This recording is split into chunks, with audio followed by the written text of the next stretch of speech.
We're going to jump straight in today looking at this energy crisis in terms of energy and food and just everything that's going on at the moment. And I haven't got good news for you today, although I do have a solution to the problem.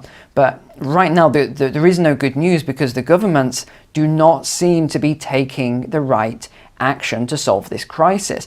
So I actually think we're going to be seeing even more energy costs coming through the economy. But for now, I want to jump into an email that I received from my energy company from my old house that I was living in. So let's go and look at that now then. So I've got to tell you, I was really surprised to receive this email. So it said, hi Neil, from the 1st of April, so this is next week. As you're probably aware, the wholesale cost of energy has risen significantly. It is now around 4 times higher than it was a year ago. So unfortunately, we need to increase our prices. And a lot of my American subscribers were saying before, oh, no, Neil, we're fine here. Energy isn't going to go up. We've got all these natural resources. And I said, are you sure about that? Because I'm pretty sure I've reviewed all the energy policies that have come out under the Biden administration. And it looks to me very inflationary on energy, with wanting to cut emissions and everything else going on. It looks to me like your energy bills are going to be going up significantly. Oh no, Neil, definitely not. We're not going to, nothing like that. And yet look at where America is right now. Look at all the energy costs just going up rapidly. Look at the gas pump, look at the price at the pump as well, going up rapidly. And of course, this is always blamed on the same thing, which we'll touch upon in a minute, which is just not true. From this lady here, startups should not let a good energy crisis go to waste. They always, this is their favorite line. They love this. Done right, cutting fuel overheads will allow managers to address the need for decarbonization. Interesting. Okay, let's just look into this a little more then. The cost of electricity, natural gas and petrol were already rising last year. That's true. We did see the biggest rises throughout 2021 as supply failed to keep up with the post-pandemic demand. Prices then briefly surged to record levels. Here it is, I knew this would come out, supercharged by Russia's attack on Ukraine. Okay, let me just outline something here. These energy crises, the bulk of it had already come through the economy. So they were already here throughout 2021. Yes, we've seen a little bit of an uptick in terms of gas and electricity, but the bulk has hit the fuel pump. So this is what we know. This is where the Russia-Ukraine crisis has hit the fuel pumps, and it's hit everywhere. But in terms of what they're talking about here with the electricity and the gas, I've got to say that this really hasn't come from all the issues going on with Russia and Ukraine. So again, what you're going to see a lot of now is media, politicians. They've now got a scapegoat for anything that's happening around inflation. And you'll see this a lot, not to take away from what's going on over there. Please don't misunderstand me. It's very tragic what's happening.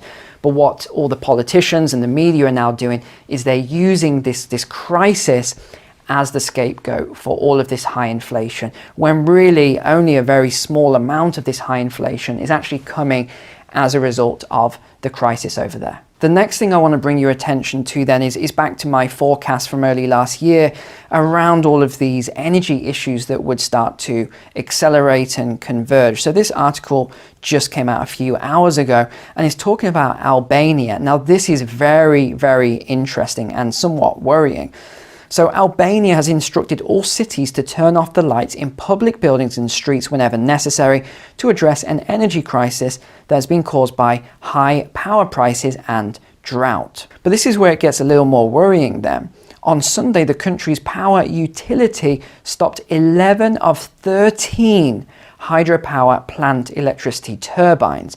The scarcity of water had forced Albania to import the majority of its electricity. Now again, this ties into the video I did on water and why we're also going to be seeing issues with water in the future. What I think they should be doing is keeping the fossil fuel plants, but then doing a transition to clean energy, not just blowing up things and then saying, okay, now we don't have enough power generation plants, so everyone's energy is just going to be going up through the roof. And it's not just Albania, there's a lot of other countries that we can look at who have very low levels of fossil fuel generation, and now they are having huge problems with electricity generation, blackouts and everything else. And let's look at Nigeria. Nigeria having big issues as well. Huge country.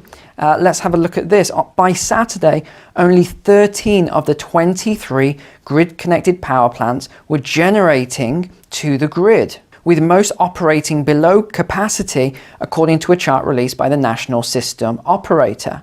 Now, Nigeria is actually one of those countries that can say they are being disproportionately affected by the conflict between Russia and Ukraine, because they have huge amounts of imports that come from the region. So I do expect inflation and the crisis in a number of countries like Nigeria, which is a hugely developing nation in Africa, to have a lot more problems going forward.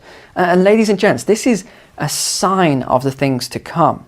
People just think I'm talking, nonsense and conspiracy all the time.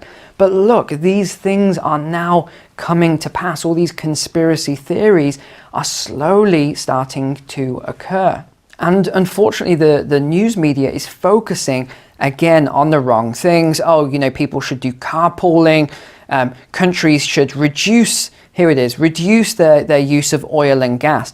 As if it's that easy to just reduce the amount of energy that businesses and households use by 50% or something like that. It's not as if a lot of households are out there just, turning on all their lights and leaving all their TVs on and, just going crazy with their electricity, especially with these sort of bills. So what is the solution? And by the way, this isn't my solution. This is, again, a lot of the mainstream media. They are saying that 19 gave the planet a break. Now it's time to keep up the momentum. What are a lot of these companies and media and everything else talking about?